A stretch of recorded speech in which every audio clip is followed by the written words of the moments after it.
Ayan, Happy New Year po mga ka-Andre. Welcome back again to our channel. Kung bago ka sa channel na ito at hindi pa nakapag-subscribe, pakiclick na lang po ang subscribe button at huwag mo na rin pong kalimutan ang notification bell para ma-notify ka sa mga susunod nating i-upload na video.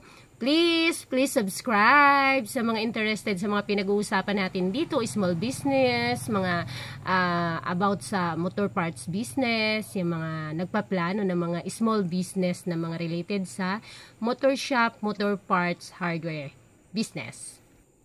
Ayan, shout out po kay Ma'am Abigail Papa. Hello, Happy New Year Ma'am. At kay Ma'am Paula Lanoza. So ayan, pareho kasi yung nila, katanungan nila ni Ma'am. Shout out sa inyo at tamang-tama dahil about po sa business application month tayo ngayon at business renewal month tayo ngayong January.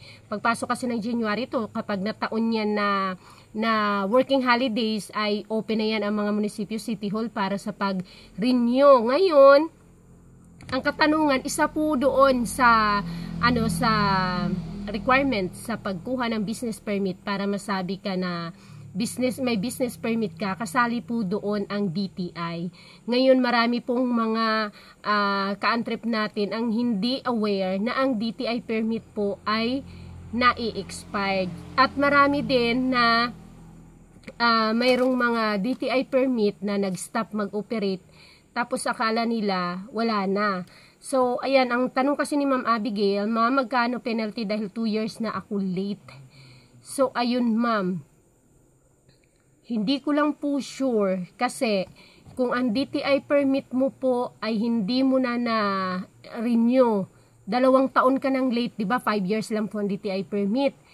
2 months before the due date niyan, pwede nang i-renew. Kasi kapag the date mismo, nung kailan siya mag-expired, bago mo siya i-renew is considered as late na yan. May penalty na po yan. Ngayon, kapag po ikaw ay na-check or halimbawa, ikaw ay asikasuhin mo siya, ayusin mo or mag-ooperate ka ulit, gusto mo ulit mag-open ng business.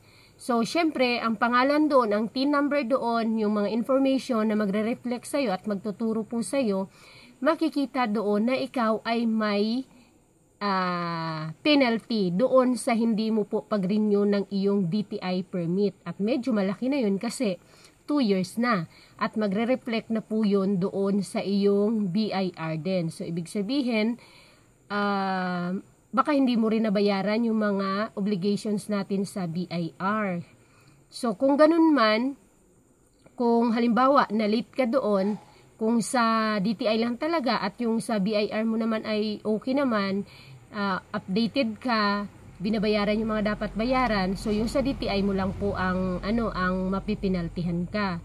So siguro medyo hindi ko lang sure kasi depende po kasi sa line of business yun. Hindi naman din po ako, hindi ko alam kung magkano yung computation doon sa pag penalty, pero yung sa akin po nangyari kasi sa akin nung na late ako dahil nga po yan, hindi ako aware na 2 months before pwede na siyang i-renew. Ni-renew ko siya as in kung kailan siya yung ni-release. Halimbawa, January 7, 2024.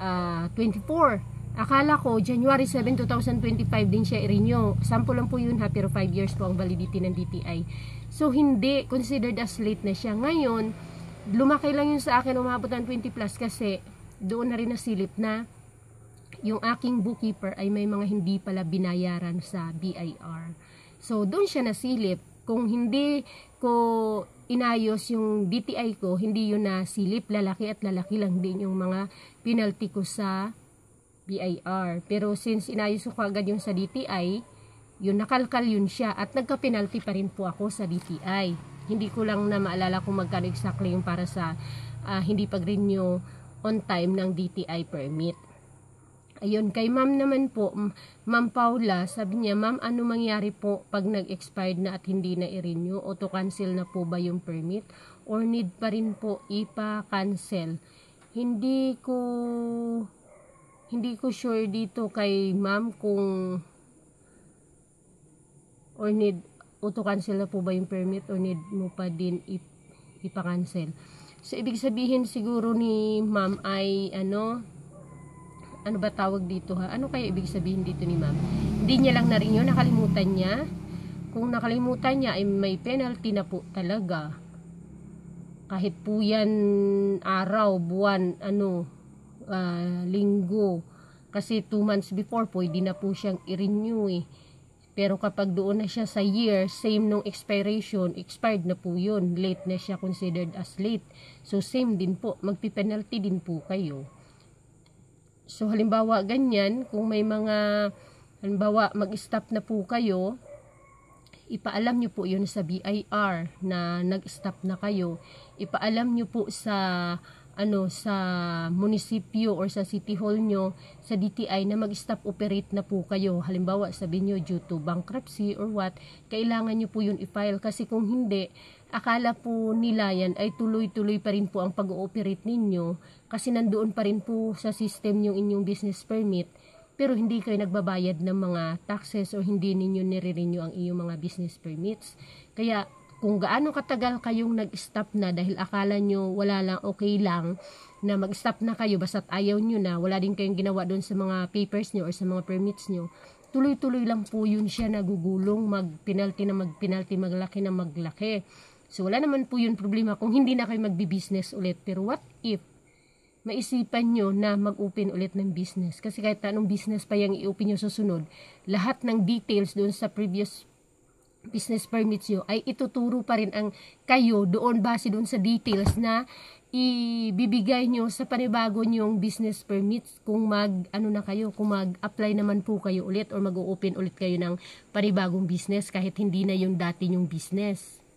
Alright, itong kay ma'am, katanungan ni ma'am, shout out to ma'am Fatima, ay napaka-importante nito. Ang tanong ni ma'am, ma'am, paano po pag hindi nakaregister sa BIR yung business ko? Ma-approve po ba ako sa personal loan kahit wala akong mabigay na form 2316? 4 years operate na po yung business ko. Yan po ang sinasabi ko talaga at sinishare ko sa inyo noon pa man. Even po nag-start ako ng pagbablog kasi alam nyo po, ang business po namin, ito applicable po sa kahit na anong line of business po ha, hindi lang sa motor parts business and accessories or sa motor shop or sa hardware. Pero since po kami nasa motor parts at medyo malaki ang kapital na kinakailangan namin dito, umaasa at kumakapit po talaga ako sa paglo-loan. Ngayon, isa po sa pinaka-requirements po ng financing loan or maliban na lang kung dyan ka sa mga online po ma'am na napakataas ng kanilang ng kanilang interest, ay baka hindi sila nangihingi ng mga business permits. Pero pag sa mga legit po na mga financing institution like sa DTI, like sa mga bangko, like sa mga kung ano-ano pang financing institution na pwede tayo mag-loan sa DOST, ganyan, ay required po ang business permits. Yan po ang yan yung pinaka number 1 requirement na maglo-loan, kung maglo-loan ka, kasi yan ang po ang pinakapatunay na legit ka po na may negosyo. Yan ang pinakabala natin. So imagine ma'am, 4 years ka na pong nag-ooperate, wala kang business permit. Napakalaking sayang po nun opportunity kasi karamihan din, most of the financing institution na nag-provide or yung tumutulong para makapag-loan, ay dapat nag-operate ng ating business at least 2 to 3 years. So, kung sana po ay nakapagkuha kayo ng business permit from the start, inagrara na po yung inyong oras sana na pag 2 years, baka pwede na po kayo ma-approve sa mga loan. Kaya yun din po yung tips ko po doon sa mga baguhan pa lang po na secure your business permits kasi makakatulong po yan sa atin, sa inyo, sa pagpapalago po ng ating negosyo. Alam naman po natin na halos lahat ng mga negosyante, even po the corporations na malalaki ay naglo-loan po sila. 'Di ba? Nung natatandaan niyo po nung kasagsagan nung pagpapasara ng ABS-CBN, 'di ba? Doon nagkalabasa na grabe din pala bilyon-bilyon yung loan nila. Kaya nasabi ko, even ABS-CBN na napakayaman ng kumpanya ay may loan din, naglo-loan din pala sila. So, napakalaking tulong po nun. At ang makakatulong po sa inyo para makapag-apply po tayo ng mga loans. Yan po ang pinakabala po natin, business permits. Mas maraming business permits, mas talagang madali kang ma-approve. Nung nabanggit mo nga lang po, nung nag-inquire ako sa BPI, Bank of Philippine Islands, na ganito nakatagal yung business namin na nag-ooperate, na sa ganitong line of business kami, may ganitong branch ako, ito to follow na lang nila yung ibang requirements kasi sinisigurado ni ma'am na ma-approve ako ng officer, na ma-approve ako. Pero sa BDO ako tumuloy na mag-loan at yun, approve po nga ako. So yun po, secure always your business permit kasi bala natin yan. Makakatulong sa atin yan para mapalago po ang ating negosyo. Kung nagugustuhan nyo ang pinag-uusapan natin dito sa ating channel, please paki-hit naman po, paki-pindot po yung subscribe button at paki-like na rin po ang video na ito kung nagustuhan. At hindi ko na lang dinihilingin na i-share. Paki-share po sana para malaman din po ng iba. At pa-like na lang din po. And ayan, sa mga gusto pong magpa-shoutout, mag-comment lang po kayo sa ating mga videos na ginagawa at ma-shoutout po natin sa susunod. Ayan, shoutout to Uno Motorcycle Parts and Accessories sa Calatagan, Batangas. Shoutout to Mnans Motorcycle Parts Group of Company.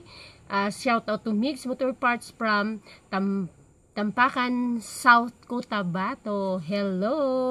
Good night and Happy New Year! Bukas matatapos na ang aking pag-renew ng business permit. So, ayan. Pakapanood nyo po sa mga baguhan pa lang at kukuha pa lang yung ating previous video about doon sa mga warning at reminder natin doon sa mga baguhan pa lang or bago pa lang kukuha ng mga business permit para sa kanilang mga business. Bye-bye!